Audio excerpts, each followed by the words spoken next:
ఆ రాత్రి ఆ చెరువు దగ్గరకు వెళ్ళిన తర్వాత నా జీవితం పూర్తిగా మారిపోయింది. నా పేరు రాహుల్. చిన్నప్పుడు ఎంత ఆనందంగా గడిపానో అదే ఊరు ఇప్పుడు కాస్త భిన్నంగా అనిపించింది.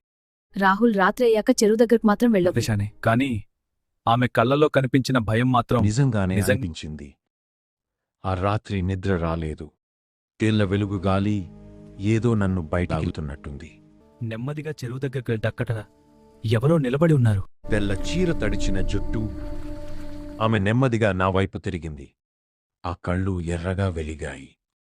తరువాత రోజు తాత దగ్గరికి వెళ్ళాను. ఆమె గురించి అడిగాను. ఆమె పేరు లక్ష్మి. ఈ ఊర్లోనే ఉండేది. ఒకరోజు కొంతమంది ఆమెను మోసం చేసి చెరువులోకి తోసేశారు. ఆమె చనిపోలేదు. ఆమె కోపం ఇంకా బ్రతికే ఉంది. ఆ రోజు నుంచి ప్రతిరోజూ ఆమె కనిపించేది. కళ్లను మూసుకున్నా తెరిచిన అదే రూపం. నాకు ఒక్కసారిగా అర్థమైంది. ఆమె నన్నే ఎంచుకుంది. నా ఫ్రెండ్ సురేష్కి చెప్పాను. అతను నమ్మలేదు. ఆ రాత్రి అతను కూడా చెరువు దగ్గరకు వెళ్ళాడు. అప్పటినుంచి అతను కనిపించలేదు. ఆ రాత్రి నేను మళ్ళీ వెళ్ళాను. ఆమె నా ముందు నిలబడి ఉంది. నాకు న్యాయం కావాలి. ఆమె చూపించిన చోటికి వెళ్ళాను. అక్కడ కొన్ని పాత ఎముకలు. అవి ఆమెవే. గ్రామ పెద్దలకు చెప్పాను.